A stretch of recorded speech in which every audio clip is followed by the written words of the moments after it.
विपदमा लैङ्गिक समानता र सामाजिक समावेशीकरणका सवालमा सूचनाको पहुँचका लागि हामी सबैको प्रयास। कार्यक्रम साझा पहल।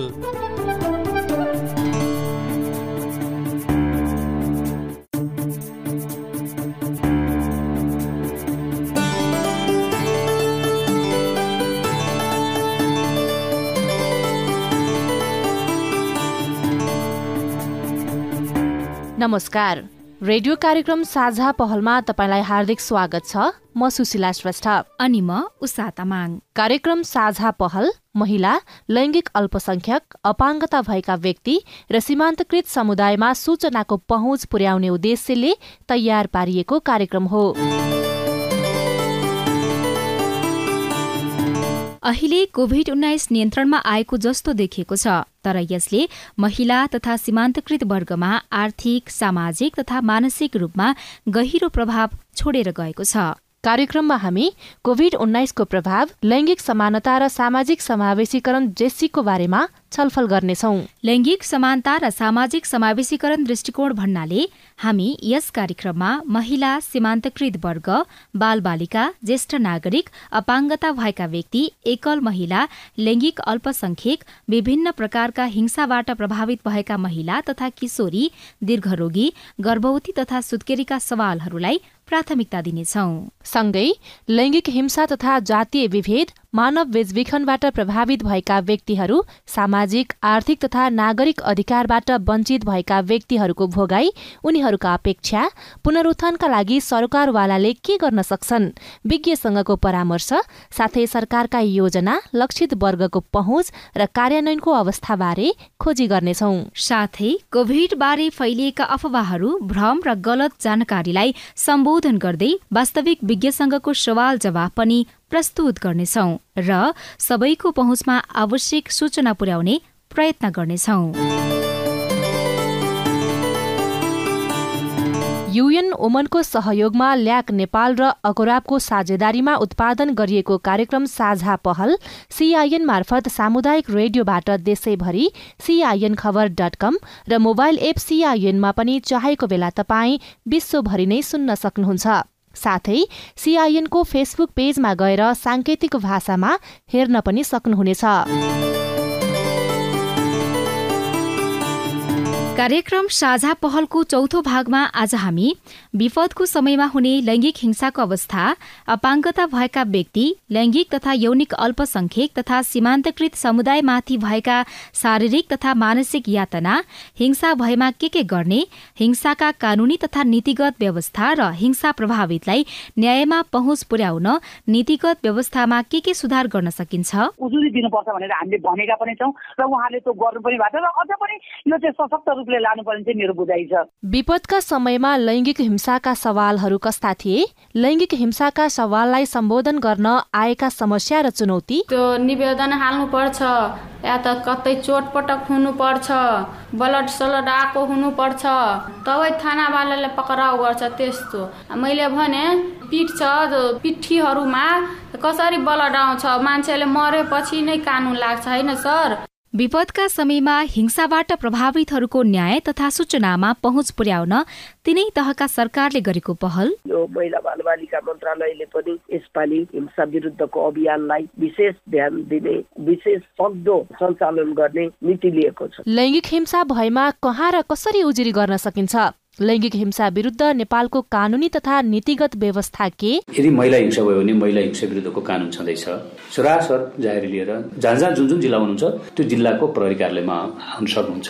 साथै कोरोना महामारीका बारेमा फैलिएका अफवाहमा विज्ञको जवाब सहितको विशेष श्रृङ्खला प्रस्तुत गर्नेछौं।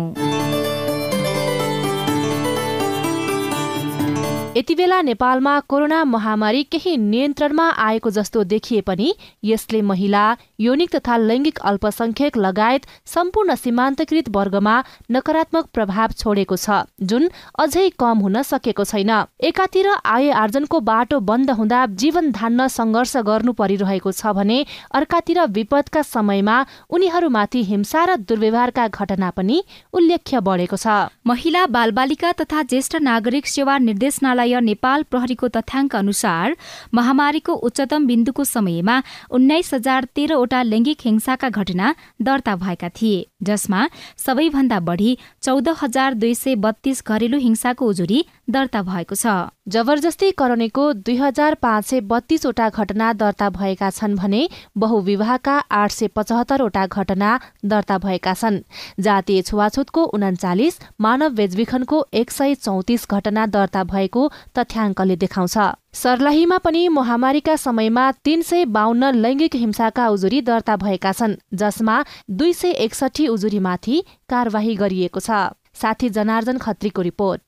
कोरोना महामारीका कारण परिवारका सबै सदस्य घरभित्रै बस्नु पर्दा एकातिर कामको बोझ बढेको महिलाहरूले बताएका थिए भने बेला बेला परिवारका सदस्यबीच अनावश्यक झैझगडा बढ्दा हिंसाका उजुरी सङ्ख्या बढेको थियो। सर्लाही बागमतीकी सरिता लामा महामारीका बीच परिवारकै सदस्यबाट तथा समाजबाट विभेद भोग्नु परेको बताउनुहुन्छ। एउटा चाहिँ महिलाहरूलाई लान्छनाकै हिसाबले हेरिएको अवस्था पनि भेटिन्छ नि त। क्वारेन्टिनमा बसेर हो होइन भनेर उनीहरूलाई विभिन्न किसिमको लान्छनाहरू लगाइने कुराहरू छ भनेदेखि सँगसँगै संक्रमणकै हिसाबले चाहिँ क्वारेन्टिनमा बसेर आएपछि चाहिँ संक्रमित होला होइन, उसले चाहिँ अझ हामीलाई पनि साथ छ भन्ने किसिमको चाहिँ भेदभावका कुराहरू, लान्छनाका कुराहरू चाहिँ पक्कै पनि सहनु परेको अवस्था छ। 5 वर्षको उमेरदेखि अचानक हातखुट्टा सुक्न थालेर शारीरिक रूपमा अपाङ्ग हुनुभएका सर्लाही गोडैताका राजेश सिंहलाई विपदका समय हिंसामा परेको महसुस भयो, तर आफू जस्ता अपाङ्गता भएका व्यक्तिहरूको न्यायमा पहुँच पुर्याउन स्थानीय सरकारले खासै चासो नदेखाएको गुनासो उहाँ गर्नुहुन्छ। म जस्ता धेरै छन् अनि तिनीहरूको समस्याहरू हेर्दा मलाई आफूभन्दा पनि अरू भिन्न किसिमको लाग्छ कि कस्तो यो मानवताको कोही मतलब मान्छेमा चाहिँ गुण छैन। तर स्थानीय सरकार भने हिंसा पीडितको न्यायमा पहुँच पुर्याउन लागि परेको बताउँछ। सर्लाहीको कविलासी नगरपालिकाका प्रमुख कौशल किशोर राय कोभिड र अन्य विपदको समयमा सबै वर्ग तथा क्षेत्रको न्यायमा पहुँच पुग्ने गरी नगरपालिकाले काम गरिरहेको दाबी गर्नुहुन्छ। एकचोटि हाम्रो 10 नम्बर वार्डको होइन एउटा मुस्लिम केटीसित यसो भएको थियो, उसलाई शारीरिक शोषण पनि भएको थियो, तर पछि मैले बिहा गर्छु भनेर शासन दिएर शारीरिक शोषण गरिदिएको थियो होइन, अनि पछि उसलाई इग्नोर गरियो। जिल्ला प्रहरीमा उजुर गरेछ, उजुर गरेपछि त्यसलाई एज पुगेको थिएन होइन, मुस्लिम केटीहरूको त कमै एजमा हुन्छ, एज पुगेको थिएन। त्यसपछि हामीहरू बिन्ताजीको जिम्मा लगायो होइन त्यो केटीलाई। जिल्ला प्रहरी कार्यालय मलङ्गवाको तथ्याङ्क अनुसार सर्लाहीमा चालु आर्थिक वर्ष 2078-79मा 352वटा हिंसाका उजुरी दर्ता भएका छन्, जसमा 261 उजुरीमाथि मात्रै कारबाही भएको छ। जिल्ला प्रहरी कार्यालय सर्लाहीका प्रवक्ता एवं प्रहरी नायब परीक्षक माधव प्रसाद बुढाथोकी 91वटा बाँकी छन्, त्यसमध्येमा केही चाहिँ सम्बन्धित निकायहरूमा जस्तो कुनै मुद्दाहरू अदालतमा जानुपर्ने अवस्थाको हुन्छ भने अदालतमा पठाउने, हामी यही जिल्ला प्रहरी कार्यालयमा मुद्दा दर्ता गरेर अगाडि लिएर जानुपर्ने छ भने यही दर्ता गर्ने। प्रहरीका अनुसार कतिपय हिंसाको उजुरी नै आउँदैन भने कतिपय उजुरी कानुनी प्रक्रियामा जानु पूर्व मिलापत्र गराइन्छ। यस्ता क्रियाकलापले न्यायमा उनीहरूको पहुँच पुग्न नसकेको महिला अधिकार कर्मी बनिता कार्की बताउनुहुन्छ। कति जबरजस्ता केसहरूमा पनि दुनियाँ सोच पावर अब पैसा दुनियाँ लगाएर अदालतमै पनि धरोटीमा छोडेको अब त्यस्तो त धेरै छ। नेपालको संविधानले लिङ्गको आधारमा हुने विभेद अन्त्य गर्ने नीति अवलम्बन गरेको लामो समय भयो, तर लिङ्गको आधारमा गरिने विभेद कायमै रहेको छ। झन् विपदको समयमा यसको दर बढ्दो छ, तर न्यायमा उनीहरूको पहुँच भने पुग्न सकेको देखिँदैन। जनार्दन खत्री, रेडियो एकता, सर्लाही। महामारीका कारण कामकाजी आमाहरूको काम झन बोझिलो बन्यो। परिवारका अन्य सदस्यबाट पर्याप्त सहयोग नपाउँदा पनि महिलाले आफू हिंसामा परेको महसुस गरे। 24 घण्टा श्रीमान श्रीमतीसँगै बस्नुपर्दा कतिपय श्रीमतीमाथि श्रीमानबाट वैवाहिक बलात्कार गरियो। कतिपय महिलाले अनिश्चित गर्भाधान गर्नु पर्यो भने महामारीका समय गर्भपतनका घटना पनि बढेको थियो। सिराहाका एक महिला जसको नाम गोप्य राखिएको छ, उहाँले महामारीका समयमा श्रीमानबाटै हिंसा भोग्नु पर्यो। न्यायको लागि उहाँले गर्नु परेको सङ्घर्ष कार्यक्रममा अबको पालोमा। बुढाले चाहिँ रक्सी खाएर घरमा आएर झगडा गर्ने, यताउति गर्ने, पैसा खोज्ने, पैसा माग्ने, आफूले नकमाउने, मसँग नै पैसा माग्ने, त्यस्तोमा धेरै हामीहरूलाई दुःख भयो। कोरोनाको टाइममा पैसा दिएन भने जताततै बेइज्जती गरिहाल्छ, पिट्न थाल्छ, रोड सोड केही बुझ्दैन, हातपात लगाइहाल्छ रोडैमा पनि। त्यस्तो गरिरहेको थियो त धेरै घरमा सबै दिन झगडा नै झगडा भइरहेको थियो। सहदै धेरै सहे घरमा बसेर आफूले रुँदा रुँदै उ गरे। तब सहन सकिएन, तब मैले चाहिँ कुदेर वार्डमा गएँ। पहिलाको सुरुमा फोन गर्दाखेरि पुलिसलाई फोन गर्दाखेरि नि कहाँ छ कहाँ, मैले सबै नाम ठेकान दिएँ, खोइ आएन। फेरि दोस्रो दिन फोन गरेँ तै पनि आएन। त्यस्तो गरिरहेको थियो। तब मैले के गरेँ, वार्डमा गएँ, यस्तो भनेहरू मेरो बुढा यस्तो गरिरहेछ। त वार्डावालाले के भन्यो, ल ठिकै छ म सम्झाइदिन्छु। कसले सम्झाउँछ र फेरि जस्ताको त्यस्तै गर्न थाल्यो। तब मैले थानामा गएँ। थानामा जाँदाखेरि थानावालाले के भन्यो, त्यो सिफारिस ल नत्र निवेदन हाल, छोडिदिए। अब के यस्तो लपरमा परो, छोडिदिए, घर आइहाले। एक दिन धेरै मलाई पिटेछ कि त्यो रक्सी खाए। फेरि थानामा गएँ त थानावालाले के भन्यो, यस्तो कोरोनाका समयमा आउनुहुन्छ, आफ्नो घरको समस्या आफै झेल्नुपर्छ। हेर्नु त हाम्रो जवानहरूलाई कोरोना लागेछ, अनि तपाईँको बुढालामा के गर्नु, कहाँ ल्याएर राख्नु, ऊ हुँदैन भने सुधारै केन्द्रमा हाल्नु। त्यस्तो कुरा भनिरहेको थियो। कहाँ चोट लागेछ, टाउको फुटेछ, केही भएको छ, त्यो निवेदन हाल्नुपर्छ, या त कतै चोटपटक हुनुपर्छ, ब्लड सलड आएको हुनुपर्छ, तबै थानावालाले पक्राउ गर्छ। त्यस्तो मैले भने पिठीहरूमा कसरी ब्लड आउँछ, मान्छेले मरेपछि नै कानुन लाग्छ होइन सर। यत्रो दुःख दिइरहेछ, थानावालाले भन्नुहुन्छ ब्लड चाहियो, टाउको फुटेको चाहियो, यस्तो चाहियो। त मैले उताबाट फेरि घर आइहालेँ। एकचोटि मैले नगरपालिकामा गएको छु। हेर्नु त धेरै कष्ट मैले गरेँ। महामारीमा महिलाले मात्रै हिंसाको महसुस गरेनन्। यौनिक तथा लैङ्गिक अल्पसंख्यक महिलाले झन पीडामाथि पीडा थपिएको महसुस गरे। यौनिक तथा लैङ्गिक अल्पसंख्यक अनमोलको अनुभव सुनौ। माइनोरिटिज बालबालिकाहरूलाई चाहिँ राहत वितरण गर्ने कार्यक्रम पनि भएको थियो। त्यतिखेर चाहिँ सबैजना बालबालिकाहरूलाई समेट्नु भएको थियो, एक्सेप्ट यौनिक तथा लैङ्गिक अल्पसंख्यक समुदायको व्यक्तिहरूलाई चाहिँ जहिले पनि यस्तो कार्यक्रमहरूमा, यस्तो केही अवसरहरूमा चाहिँ प्रायः छुट्याइ नै राख्नु भएको हुन्छ। र किन छुटाउनुहुन्छ जहिले पनि, किन हामी यौनिक तथा लैङ्गिक अल्पसंख्यक समुदायको बालबालिकाहरू चाहिँ किन जहिले पनि पछि परिरहेका छौँ यस्तो कुरामा। अहिलेको सिचुएसनमा चाहिँ यौनिक तथा लैङ्गिक अल्पसंख्यक समुदायको बालबालिकाहरू चाहिँ धेरैजनाले सुसाइड पनि गर्ने एटेम्प्ट गर्नुभयो। अर्को कुरा, एकदमै धेरै मेन्टली डिप्रेस्ड पनि हुनुभएको छ फ्यामिलीको टर्चरले गर्दाखेरि चाहिँ। अनि त्यही भएर कतिजना चाहिँ अब एकदमै mentally they are not okay हुन्छ नि, मेन्टली एकदमै अनहेल्दी हुनुहुन्छ। यस्तो अवस्थामा चाहिँ किन हाम्रो बालबालिकाहरू यस्तो अवस्थासम्म आइपुग्नु भयो भने आफ्नै फ्यामिलीले गर्दाखेरि चाहिँ आउनु भएको छ। फ्यामिलीको कारणले गर्दाखेरि एकदमै धेरै टर्चरहरू भएर, अनि स्पेसली यो हाम्रो सोसियल मिडियाहरूमा विभिन्न त्यो नकारात्मक कुराहरू, हाम्रो समुदायको बारेमा विभिन्न नकारात्मक कुराहरू फैलेर, त्यसरी नै अब जो चाहिँ एकदमै आफ्नो फ्यामिलीमा कमआउट हुनु भएको छैन, जो चाहिँ कमआउट हुने सोचमा हुनुहुन्थ्यो, पढिराख्नु भएको बालबालिकाहरूलाई चाहिँ आफ्नै फ्यामिलीदेखि, गाउँ समाजदेखि चाहिँ एकदमै धेरै टर्चरहरू पनि भएको अवस्था छ। महामारीका समयमा शारीरिक अपाङ्गता भएका व्यक्ति पनि हिंसाको चपेटामा परेका छन्। परिवारका सदस्यबाट उचित सहयोग नपाएको गुनासो त छँदैछ, दैनिक उपभोग्य वस्तु, स्वास्थ्य सामग्री समेत उनीहरूले पाउन सकेनन्। सरकारबाट वितरण गरिने राहत सामग्री पनि सरल रूपमा प्राप्त गर्न सकेनन्। राज्यले प्रदान गर्ने खोपमा समेत उनीहरू प्राथमिकतामा परेनन्। संक्रमणका समयमा पनि अपाङ्ग मैत्री क्वारेन्टिन र आइसोलेसनको व्यवस्था हुन सकेन। राज्यबाटै हिंसा भोग्नु परेको राष्ट्रिय अपाङ्ग महासंघका उपाध्यक्ष देवी आचार्य बताउनुहुन्छ।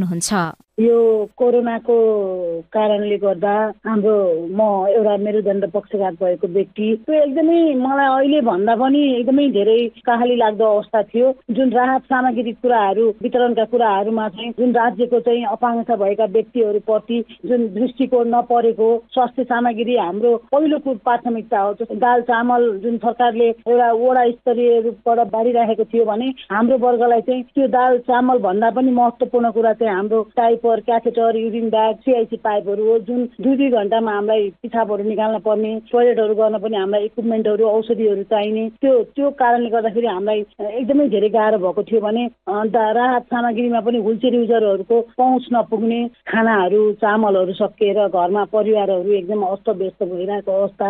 अर्को अब यो त एकदमै धेरै, यो त मैले त भनेर मैले व्यक्त गर्नै सक्दैन त्यो बेलाको अवस्था त है।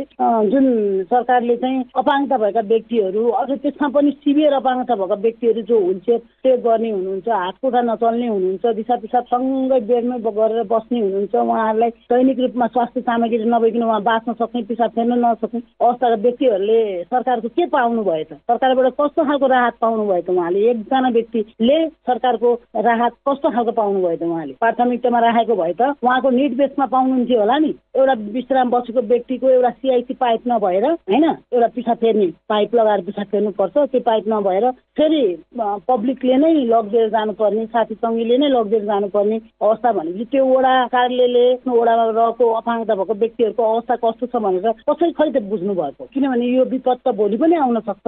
यो कोभिड-19 अहिले भयो भने पहिला भूकम्पको बेलामा पनि त्यस्तै अवस्था थियो भने भोलि फेरि अर्को कुनै प्रकोप हुन सक्छ। त्यसको लागि चाहिँ अलिकति अपाङ्गता भएको व्यक्तिलाई प्रायोरिटाइज गर्नुपर्छ भन्ने लाग्छ मलाई।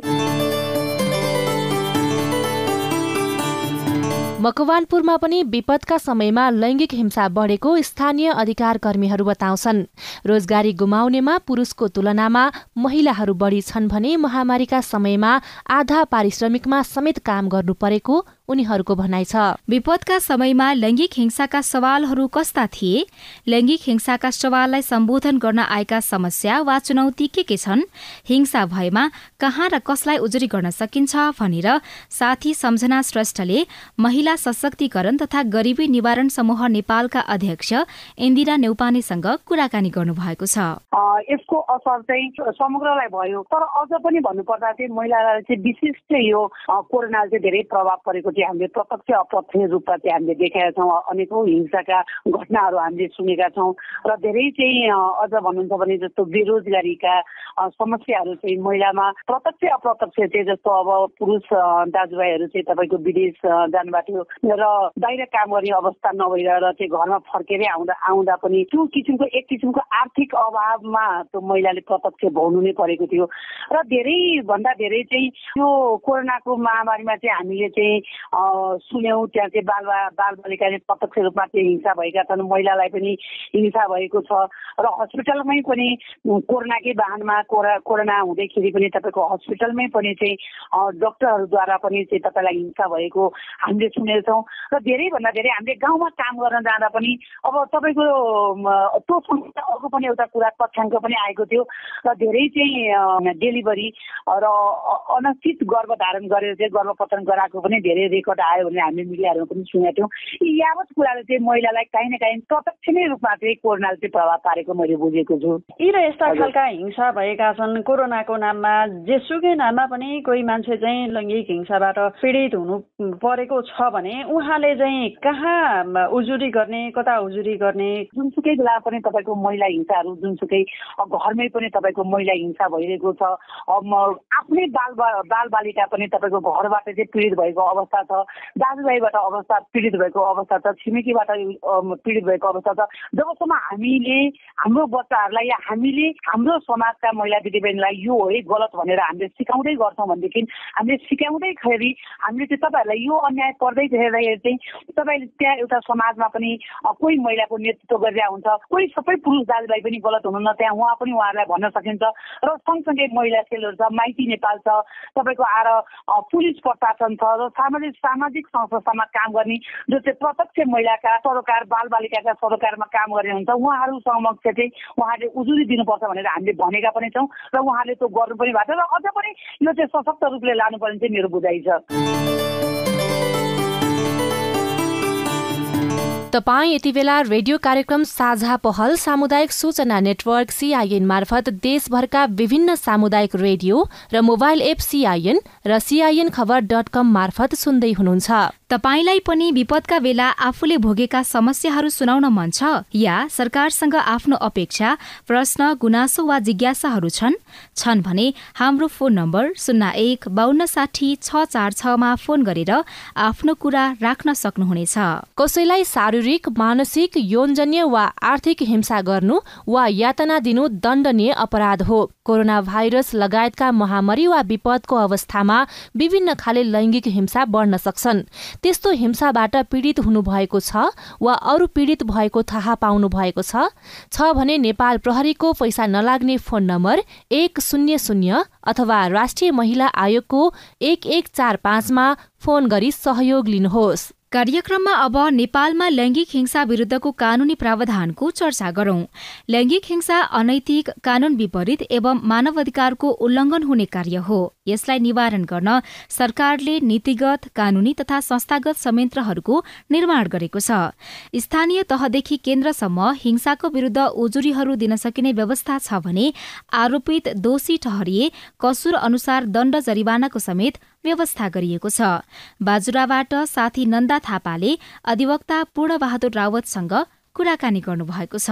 यदि महिला हिंसा भयो भने महिला हिंसा विरुद्धको कानून छँदैछ। सरासर जाहेरी लिएर जहाँ जुन जिल्ला हुनुहुन्छ त्यो जिल्लाको प्रहरी कार्यालयमा आउन सक्नुहुन्छ। अब यदि त्यो कानूनी सहायता लिनका लागि प्रत्येक जिल्ला अदालतमा वैधानिक वकिल हुन्छ निशुल्क कानूनी सहायताका लागि। अझ भन्ने हो भने सरकारी वकिल कार्यालयमै एउटा चाहिँ कानूनी परामर्श केन्द्र हुन्छ। त्यो कानूनी परामर्श केन्द्रमा एकजना वकिल हुन्छ। त्यो वकिल कहाँ तपाईँले चाहिँ जिल्ला वकिल कार्यालयमा निवेदन दिनुभयो भने पनि निशुल्क कानूनी सेवा प्राप्त गर्नुहुन्छ। सेफ हाउस छ, सेफ हाउसमा वकिल हुन्छ, त्यहाँ निशुल्क कानूनी सेवा प्राप्त हुन्छ। यी कुराहरू थाहा नपाएर पनि कतिपय घटनाहरू बाहिर चाहिँ मेरो कोही छैन, मुद्दा लेखौँ भन्दा पनि मसँग पैसा छैन भन्ने खालको पर्यो भने तपाईँहरू जोसुकै त्यस्तो समस्या पर्नु भएको छ भने जिल्ला अदालतमा आउन सक्नुहुन्छ। मलाई कानूनी सेवा निशुल्क कानूनी सेवा उपलब्ध गराइदिनु भन्न सक्नुहुन्छ। त्यहाँबाट वैधानिक वकिल हुन्छ। राज्यकै तर्फबाट हेर्नुहोस् न, महिलाका सन्दर्भमा सीमान्तकृत तथा चाहिँ आर्थिक रूपमा कमजोर अर्थात् आर्थिक रूपमा चाहिँ भयङ्कर चाहिँ धनी छ तर पनि थ्रेट पनि हुनसक्छ। यदि तैँले चाहिँ मलाई उजुरी दियो भने त्यो वकिलले लेखिदिस् भने तँलाई चाहिँ मारिदिन्छु काटिदिन्छु भनेर धम्की पनि हुनसक्छ। त्यस्तो अवस्थामा राज्यले आफैले चाहिँ वकिलको व्यवस्था गरिदिएको छ। जो वकिल व्यवसायी वकिल नभएर राज्यका तर्फबाट वैधानिक वकिल हुन्छ, उसले लेखिदिइहाल्छ, उसले सपोर्ट गरिहाल्छ, भसपैरो पनि गरिदिइहाल्छ।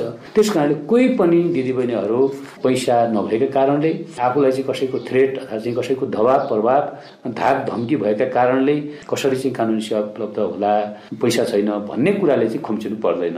बाल विवाह छ, बहु विवाह छ, छाउपडी प्रथा पनि छ, अनि घरेलु हिंसा भयो, अनि शारीरिक हिंसा, अब जबरजस्ती करणी, यस्ता थुप्रै घटनाहरू छन्। ती घटनाहरू घटिहाल्यो भने सजाय पाउने मान्छेले कति कसरी पाउँछ? बलात्कारमा जबरजस्ती करणी गर्यो भने यदि 18 वर्षभन्दा माथि पुगे कि अझ वृद्ध चाहिँ अवस्थामा नभएको महिलालाई जबरजस्ती करणी गर्यो भने 7 वर्षसम्म कैद हुन्छ। 18 वर्ष तल छ बालबालिका छ भने त्यसको तह छ 10 देखि मुनिको 10 वर्षभन्दा कम उमेरकी बालिकालाई जबरजस्ती करणी गर्यो भने आजीवन कैद हुन्छ। आजीवन कैद भनेको 25 वर्ष हो। अनि 10 देखि 14 वर्षभित्रकी चाहिँ किशोरीलाई जबरजस्ती करणी गर्यो भने 14 देखि 16 वर्षसम्म कैद सजाय छ। 14 वर्षदेखि तल र 10 वर्षदेखि माथि भयो भने 16 देखि 18, 14 देखि माथि 16 देखि मुनिकी रहेछ भने 12 देखि 14, 16 देखि 18 वर्षसम्म रहेछ भने 10 देखि 12 वर्षसम्म कैद हुन्छ। भनेपछि घट्टीमा 10 वर्ष हुन्छ कैद। न्यायाधीशले मेरो तजविज भनेर चाहिँ एक दिन तल हाल्न सक्दैन। 14 वर्ष बढीमा 16 वर्ष, घट्टीमा 10 वर्ष बढीमा 12 वर्ष, घट्टीमा 16 वर्ष बढीमा 18 वर्ष। हेर्नुहोस् त, जिन्दगी गएन एकजना मान्छेको। अनि अब घरेलु हिंसामा चाहिँ घट्टीमा चाहिँ के भन्छ 1 वर्षदेखि बढीमा 5 वर्षसम्म कैद सजाय हुने व्यवस्था छ। छाउबडीको आधारमा छुवाछुत गर्यो 3 वर्षसम्म कैद सजाय हुने व्यवस्था छ। फेरि बाल बिहा भयो भने 5 वर्षसम्म कैद सजाय हुने व्यवस्था छ। बहु बिहा गर्यो भने 5 वर्षसम्म कैद सजाय गर्ने व्यवस्था छ। यसलाई कार्यान्वयन गर्दाखेरि चाहिँ सही कुरा आइदिनु पर्यो र सही समयमा आइदिनु पर्यो। जो मान्छेलाई चाहिँ पीडा पर्दछ त्यो मान्छे उजुरी लिएर अदालतमा आएन भने अदालत आफै गएर रिसर्च गरिकन कोलाई पीडा परेछ भनेर ल्याउँदै तान्दै ल यो जेल हाल, तान्दै यसलाई पीडा दिएछ यसलाई जेल हाल, अदालतले पनि ल्याउँदैन। महिला बालबालिका तथा ज्येष्ठ नागरिक मन्त्री उमा रेग्मीसँग हामीले यस्ता महाव्याधि र विपत्तिहरूमा हुने लैंगिक हिंसा निवारणका लागि सरकारले गरेको पहल र आगामी दिनमा यस्ता विपत्तिमा हुने हिंसा न्यूनीकरणका लागि सरकारका योजना के छ भनेर सोधेका छौं। 30 वर्ष हामीले खालि महिला भेला गरेर महिला हिंसा विरुद्धको अभियान सिकायौं, परिणाम अलि ठोस आउन सकेन। त्यस कारणले अब चाहिँ त्यसको सोच बदल्नु पर्छ। घरभित्रैबाट घर मूलीहरू प्राय पुरुषहरू हुन्छन्, उनीहरूलाई चाहिँ मानसिकता परिवर्तन गर्नुपर्छ। यो महिला बालबालिका मन्त्रालयले पनि यसपालि हिंसा विरुद्धको अभियानलाई विशेष ध्यान दिने, विशेष सक्दो सञ्चालन गर्ने नीति लिएको छ। लैंगिक विभेदका कुरा त छँदैछन्, तर न्यायमा पहुँच पनि खासै देखिँदैन। न्यायमा उनीहरूको पहुँच किन पुग्न सकिरहेको छैन? कहीँ न कहीँ परनिर्भरताको कारणले गर्दा आफ्नो यो परनिर्भरता पनि टुट्ला कि भन्ने त्रास छ। त्यो कारणले गर्दा र पितृसत्तात्मक सोच एकदम समाजमा भएका कारणले पनि महिलाहरूले अलिकति चाहिँ बोल्ड किसिमले निक्लेर आफ्नो अधिकारको लागि फाइट गर्नु नसकिरहेको अवस्था छ। न्यायमा उनीहरूको पहुँच पुर्याउनको लागि सरकारको तर्फबाट के गरिएको छ? न्यायको पहुँचमा पुग्नलाई त अन्याय भयो भने मन्त्रालयले मात्रै बनाएर भएन। संहिता आउने बित्तिकै सम्पूर्ण महिलाको क्षेत्रमा काम गरिरहेका महिला कार्यालयहरू सबै खारेज गरिदियो। त्यस कारणले तलसम्म समेत छैन। न्यायकै प्रक्रियाबाट हामीले चाहिँ प्रहरीमा सबभन्दा पहिला जाने, त्यसपछि अदालत जाने, त्यही प्रक्रियाबाट चाहिँ आउनुपर्छ। कोभिड लगायत विपदका समयमा हुने लैंगिक हिंसा अन्त्यका लागि सरकारको आगामी योजनाहरू के छन् बुदागत रूपमा भन्नु पर्दा? फेरि पनि कोभिड नआउला भन्न सकिँदैन। अहिले पनि सिम्पटम्सहरू देखिन थालेको छ र कोभिडको समयमा मार पर्ने भनेकै महिलाहरूलाई हो, बालबालिकालाई हो, ज्येष्ठ नागरिकलाई हो। त्यसो भएको हुँदा त्यसमा चाहिँ महिलाहरूले विगतमा जस्तो आहत हुन नपरोस् भनेर सम्बन्धित सबै निकायलाई सचेत गराउने र हाम्रो मन्त्रालयको तर्फबाट पनि त्यसमा पहल कदमी गर्ने काम चाहिँ पक्कै हुनेछ। कार्यक्रममा अब भने कोरोना र कोरोनाको खोप बारे फैलिएका अफवाहबारे विज्ञसँगको सवाल जवाफ सहितको विशेष श्रृङ्खला कोभिड बारेको भ्रम र यथार्थ कैलालीबाट साथी गीता चौधरीबाट। आजको कोभिड बारेमा भरम र यथार्थ विज्ञसँगको सवाल जवाफमा कैलालीको नागरिकको सवाललाई समावेश गर्दैछौ, जसको जवाफ दिँदै हुनुहुन्छ कोभिड संक्रमितको उपचारमा खटिनुभएका टिकापुर अस्पताल कैलालीका मेडिकल अधिकृत डाक्टर सम्वाद खरेल। नमस्ते, मेरो नाम धनमा ताम्राकार हो। कोरोनाको सुयो लाउनु त लाउ भन्दछन्, अब यो डर लाग्छ कसो हुने के हुने, कति मान्छे मर्या भन्दछन् कोरोनाका सुयाले। सुयो लागिखण्ड पनि कोरोना लाग्छ भन्छन्, अब कस्तो हुन्छ के हुन्छ, भोलि समस्या बढ्ने हो कि के हुने हो कि। चिकित्सकको लागि धन्यवाद। खोपकै कारणले ज्यान गएको भनेर पुष्टि भएको छैन र अब खोप भनेको चाहिँ हामीलाई एउटा छाता जस्तो। हामी अब यो गर्मीमा हिँड्दाखेरि सूर्यको किरण आउँछ भनेर छाता प्रयोग गरे जस्तै त्यो एउटा छाता हो जुन हाम्रै कामको लागि काम गर्दछ। सो खोप लाउने नलाउने भन्ने विषयमा चाहिँ सधैँ पनि अहिलेको अवस्थामा चाहिँ हामीले खोप लाउनु पर्छ भनेर बुझ्नुपर्छ। नमस्ते, म नाम सम्झना चौधरी हो। आबिन भी कोरोना लागि के मनन के एक किसिम के डर बा काहे कि आजकल घाम के सीजनले हो कि के का सीजनले हो, मनन जुरियाइना टाको बठिना खोकी लगना हात गोरा बठिना के का कारणले हुई। हाम्रो खोप त लगालाटी ते पनि मनन के मनमा डरै हो। असिना से लक्षण देख के हो कि का मनन के मनमा कोरोना पो हुई लागल कि जसिन लागत डर लागत। हुन्छ, धन्यवाद तपाईको जिज्ञासाको लागि। अब जस्तै तपाईले भने जस्तै डर लाग्छ कि कोभिड हुन सक्छ, कोभिड भइहाल्ला कि भने जसरी तपाईले अघि उल्लेख गर्नु भएको छ कि खोप लाइसक्नु भएको छ। अब हाम्रो डाटा अनुसारले पुष्टि गर्छ कि कोभिड खोप लाइसकेको मान्छेमा त्यस्तो जटिलता आउन दिँदैन र सँगसँगै चाहिँ अब पहिला कोभिड भइसकेको छ र त्यो अनुसारले आफू सचेत छ भनेपछि कोभिड लाग्दैमा पनि निको नहुने होइन, निको हुन्छ र तपाईँ सचेत हुनु भएको छ भने त्यो रोगलाई निको पार्नमा चाहिँ हामीलाई पनि टेवा पुग्दछ। तपाईँ जुनसुकै बेला हाम्रो आइभीआर नम्बर 015260 मा कोभिडको बारेमा कुनै जिज्ञासा, अफवाह वा भरमका बारेमा सवाल रेकर्ड गर्न सक्नुहुनेछ। हामी विज्ञ वा सरोकारवालासँग सोध्नेछौँ। यदि तपाईले कुनै पनि किसिमको घरेलु वा लैंगिक हिंसा भोगिरहनु भएको छ वा त्यस्तो हिंसा भोगिरहेका मानिसलाई देखिरहनु भएको छ भने हिंसा विरुद्ध उजुरी गर्नका लागि तपाईले 24 घण्टा चल्ने र पैसा नलाग्ने हेल्पलाइन नम्बर राष्ट्रिय महिला आयोगको 1145 जुनसुकै प्रकारका हिंसा जानकारीका लागि नेपाल प्रहरीको 100 मा फोन गर्न सकिन्छ। यो सँगै अब हामी कार्यक्रमको अन्त्यमा आइपुगेका छौं। आजको कार्यक्रममा हामीले कोभिड-19 र विपदको समयमा लैंगिक हिंसाका सवालको विषयमा छलफल गर्यौं। कोरोना महामारीमा महिला, यौनिक तथा लैंगिक अल्पसंख्यक, अपाङ्गता भएका व्यक्ति, बालबालिका लगायत सीमान्तकृत वर्ग बढी हिंसामा परेको सरकारी तथ्याङ्कमा उल्लेख छ। महामारी यता नेपालमा झण्डै 20,000 हिंसाका उजुरी दर्ता भएका छन्, जसमा महिलामाथि हुने घरेलु हिंसा 80% जस्तै छ। तर हिंसा विरुद्ध नेपालमा कानूनी प्रावधान भए पनि पीडित व्यक्तिको न्यायमा पहुँच पुर्याउन उनीहरूको सूचनामा पहुँच वृद्धि गर्नुपर्ने आवश्यक देखिएको छ।